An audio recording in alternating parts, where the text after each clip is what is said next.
This podcast is brought to you by On Track Studio. I'm writing a book rejecting the traditional, conventional marketing methods in the modern day, yet I still get trapped and stuck and cycle in its lies with my own business and with my clients. And I'm going to talk about it today, but I'm also going to share with you the biggest win from last week and what I'm focusing on in business, because I feel like at the moment, what I'm craving from fellow founders and in their content is honesty and just like being really open. I really get a lot from it myself. So I'm going to start doing that with you guys. And I would love if you can let me know how it resonates with you, if it's a good piece of content for you, and we can go from there. So the big win from last week for me was having a really, really successful photo video shoot for a new client of mine. I'm not going to be able to share too much about like what her podcast is about because she hasn't actually launched it to her audience yet, but it's a really cool concept. She has a really cool background in her career, and it's basically for career people, maybe mostly girls, but I think there's definitely a market for guy listeners as well. And it's all about how to like progress in your career. But the fun part and the win of last week was actually being able to, I guess, have like a super creative shoot with her. And we partnered with Anti-Norm, which is our go-to content place because Em is just incredible at what she does, and she's really good at that short form and that creative flair in what she brings. So we always partner with them, so it's really, really fun because I'm really good friends with them as well, so it's always a good time.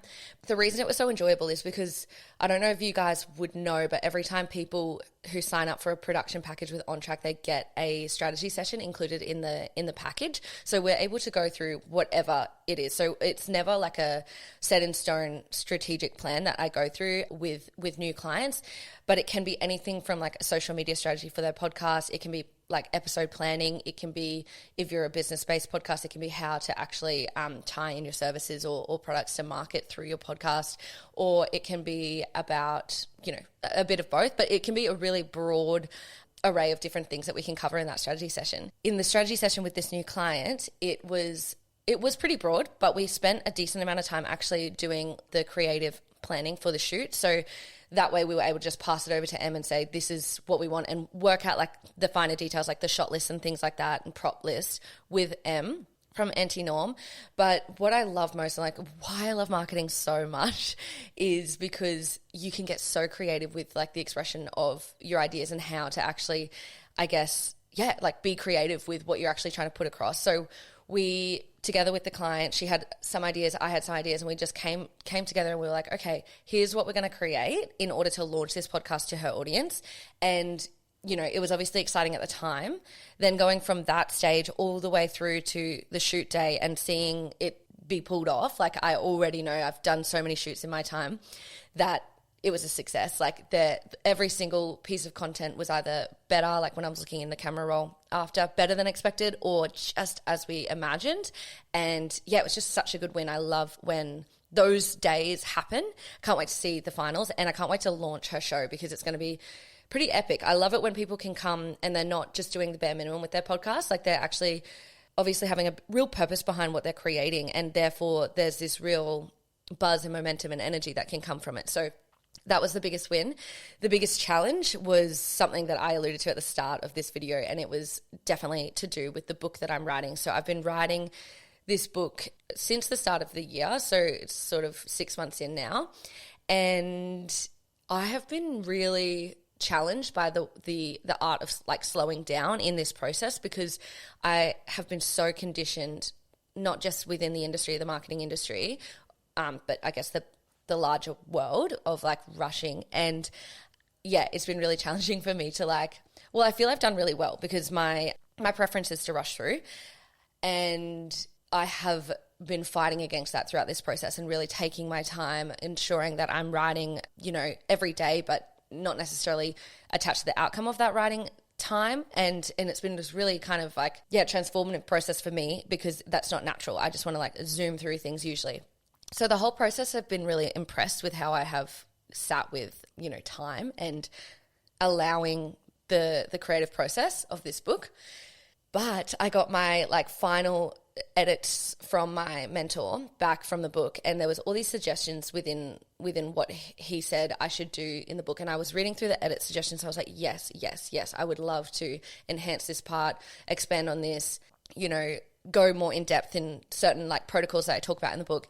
And it was like a nodding experience all through the edits, but I felt myself get really overwhelmed with the actual activity of executing those edits because it was kind of given to me in pieces. And, you know, when I had the book written, like a full manuscript, I'm like, do I go in and just like hit edit from like halfway through the chapter? And I think because I was so overwhelmed, I like defaulted into the old way, or what's like accepted in marketing or in creative processes these days, particularly in business.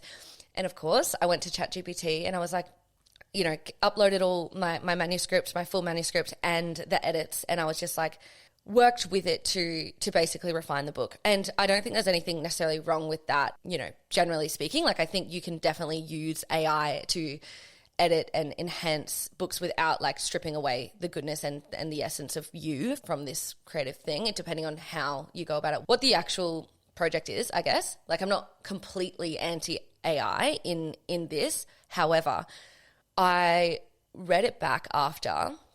I sent it to my mentor. I read it over, like, you know, glazed through. I'm like, yeah, but that's definitely better. Like kind of rushed it essentially. Sent it back to my mentor. I said, all done. And it was within like 24 hours. So I think he was kind of like, that's interesting. That went really quick. Anyway, he read it through and he basically was just like, it reads like a brochure after chapter 1. And I was like, it hit me like a ton of bricks. I was like, that is probably the worst feedback a creative or a writer can have on their, you know, book. So at first I just like sat with that and I was like, do I agree? Do I disagree? I respect this man's opinion. Obviously, he's a mentor of mine. So I read back, I went and looked it through and I read it back and I read it aloud and I was like, oh my gosh, AI has absolutely stripped away the essence of what I was saying. And when I read it back, you know, a bit more removed from the editing process, I was like, this is absolutely not what I want. This is not what I initially said. I didn't notice the big changes that had taken place from the editing process until, after.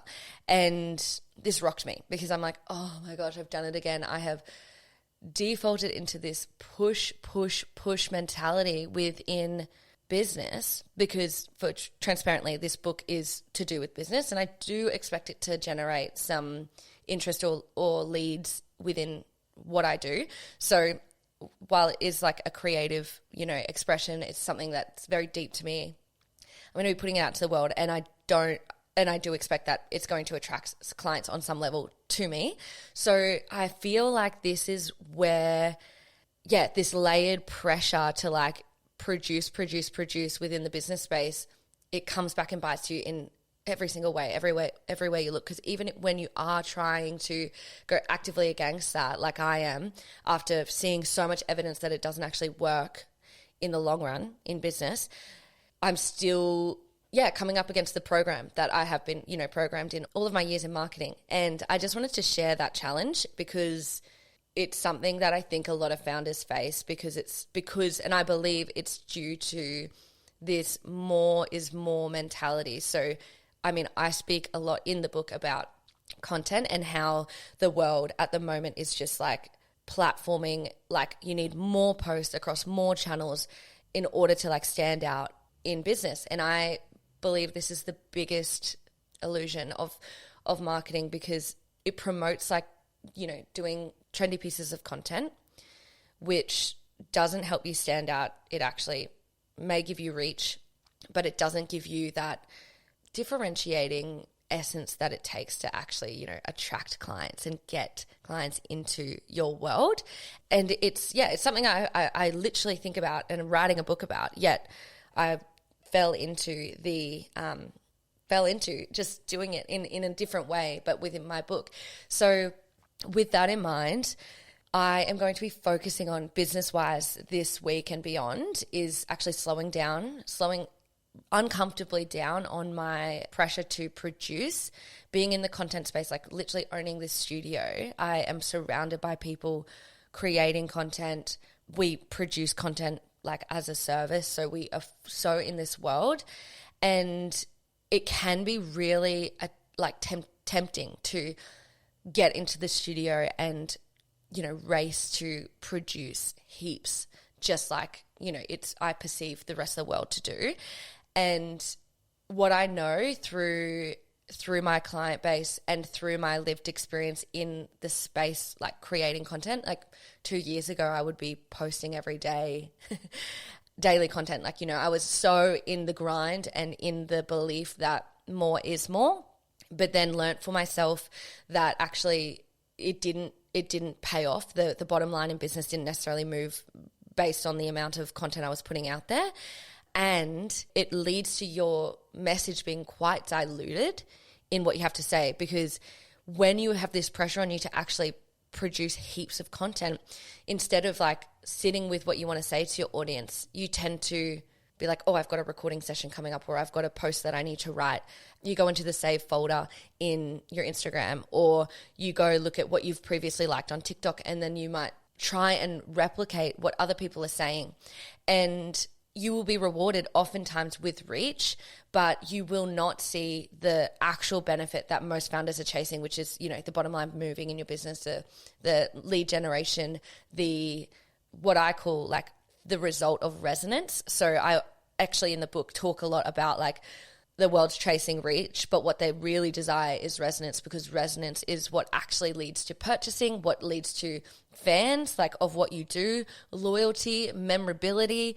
And yeah, basically, therefore, my focus for business at the moment is actually to feel that urge to create and actually just wait until I have something worthwhile to say, and then allow myself to come into the studio. I'm lucky because I built a studio, and share, and then allow that content to be cut up and put into other pieces of content to go across my platforms, instead of coming into the studio with the desire or the intention to get heaps of content, because that is where I see many founders be disappointed with results, because they're not actually creating from within, and they're not actually expressing what they really want to say. And therefore, and I'm so putting my hand up and saying I fall for this so many times, like probably more than other people, because I'm so surrounded by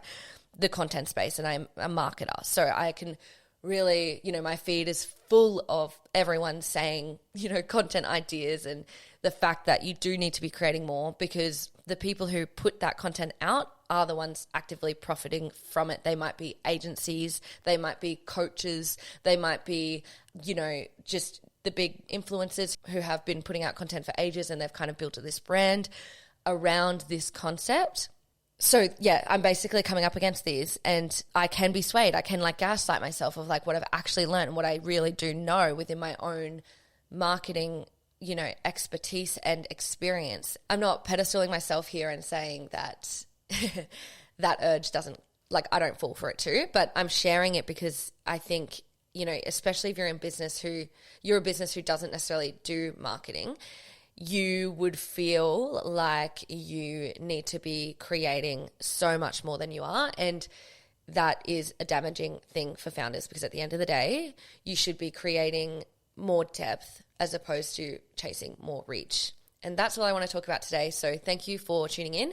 I will definitely be up in here again when I feel called to speak. And yeah, thanks so much. I will see you next time.